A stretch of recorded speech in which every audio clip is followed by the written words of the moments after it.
Hello guys, in this short and quick video we learn how to show day of week in taskbar clock on Windows 11 or 10.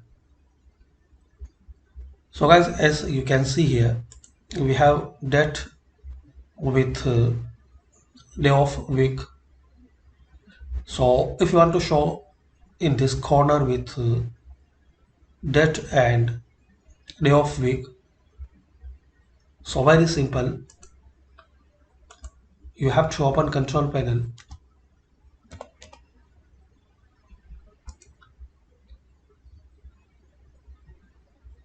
select large icons,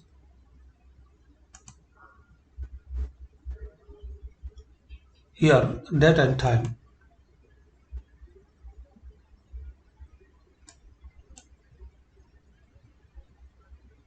Change date and time, calendar settings,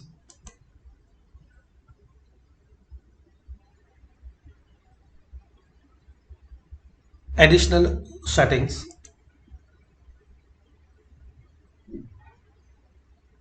date. So here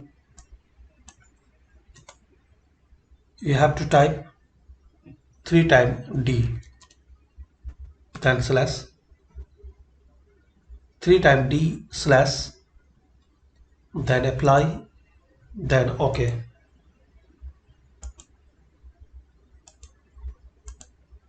So this is the basic and quick way to show day of week in this corner. Thanks for watching, and please share, like and subscribe this channel for more informative videos. Comment in this video you like or not.